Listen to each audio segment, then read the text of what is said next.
This is the XRGB27WQ, a 27-inch 1440p 165Hz IPS gaming monitor from Experience, and it's one of 3 in AWD's new line of displays.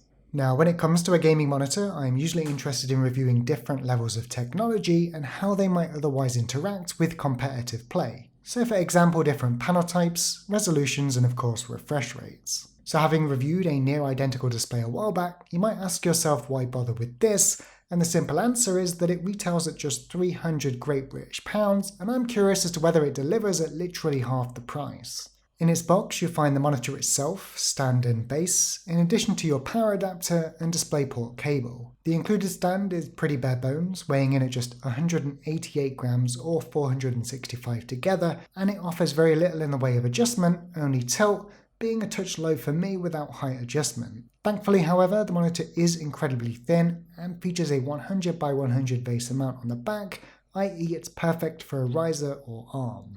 Specification-wise, the XRGB27WQ features a 27-inch IPS type Inulux panel that you might be familiar with from the PX7. Now this panel offers a 8 to 10-bit color depending on whether HDR is enabled, a reported grey-to-grey response time of 5 to 1 millisecond depending on settings, peak brightness of 350 nits, contrast ratio of 1000 to 1, and viewing angles of 178 degrees, which pair nicely with its slightly glossy coating and one that's nothing short of perfect, helping to make things pop.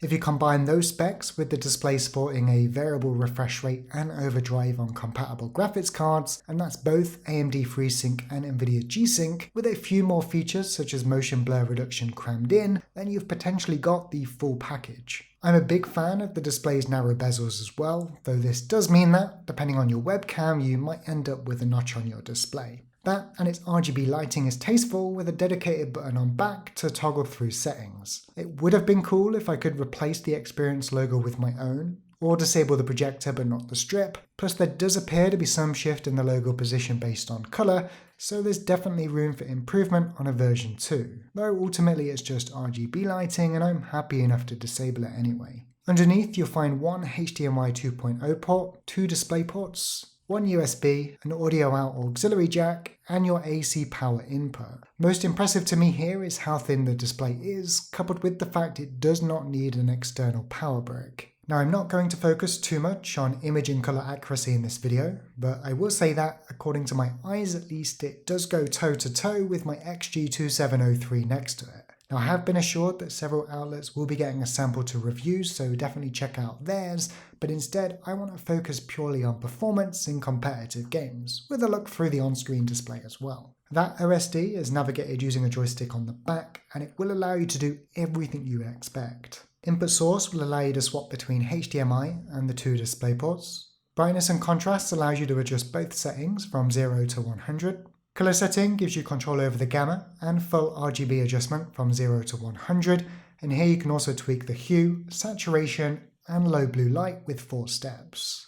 The picture quality setting offers control over sharpness and response time, and using Test UFO, I was able to determine that for the least amount of ghosting, both typical and inverse, at a setting of 60 Hz you should use low, at 120 Hz medium or high, and at 165 Hz high only. This is something you should bear in mind when using a fixed refresh rate, say for example consoles at 60 or 120, but I'm happy to report that whilst using variable refresh rate on my RTX 3080, overdrive does appear to be somewhat different or adjusted, and a setting of high was perfect no matter the frames.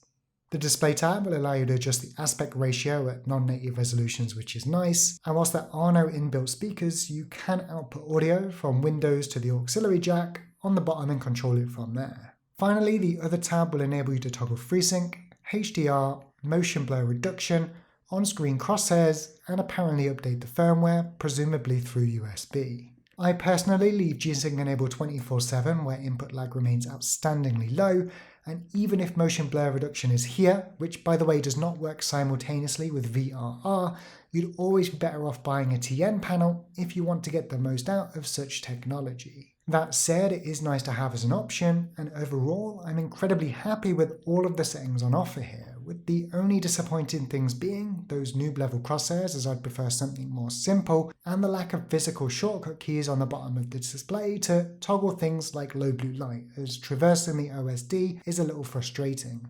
So then, let's talk gaming performance, and let's start by telling you where I was, where I am today, and how this might fit into my day to day. Now, I previously used a similar display for the longest time, probably around 2 years in total, and trust me when I say you would not believe the advantage that 1440p can offer in game, and especially when you've got a display that feels as legitimately responsive as this.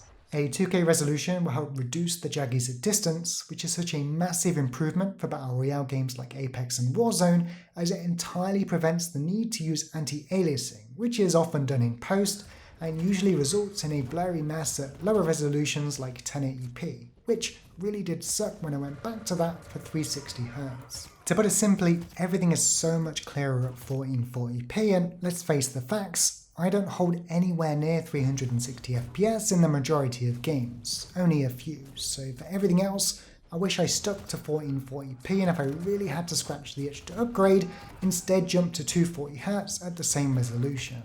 Plus, if you combine that with its wider colour gamut, then you've also got improved visibility in darker areas of Warzone for that rose skin, especially so when you combine it with NVIDIA filters.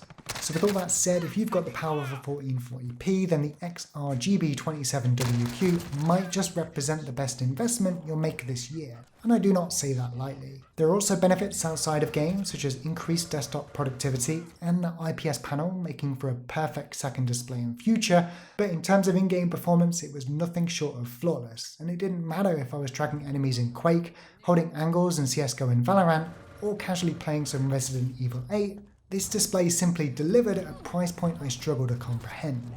Its variable refresh rate support performed wonderfully across the entire range, and there's always the option of using NVIDIA's DLSS to help maintain a sufficient frame rate as time goes on to help extend the life cycle of your system. Now, there are of course several alternatives on the market from different brands, some of which might include a better stand and others might have an extra physical button or two for the OSD shortcuts. Plus, I can't say much for AWD and experience, as this is, well, my first experience with them. But judging by this monitor and what it offers, I can safely say that their future's looking bright, and I certainly look forward to what's to come. If you're in the market for a 27-inch high resolution and high refresh rate monitor for competitive play, then I'd absolutely consider this one from experience, and especially so if you're planning to mount it. But anyway, that about wraps it up. I hope you've enjoyed the video, and if you have, make sure to give it a thumbs up. Subscribe for more in future, and if you have any questions or comments, then leave them down below and I'll get back to you. Thanks once again to AWD for shipping out the monitor, and for now, take care, keep gaming, and I'll see you in the next video.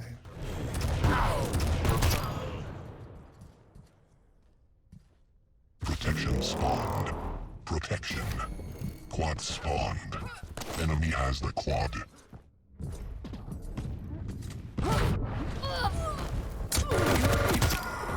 Quad damage.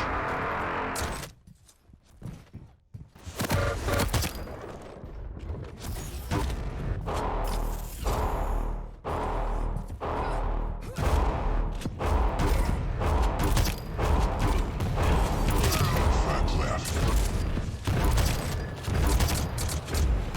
Quad spawned. Quad damage.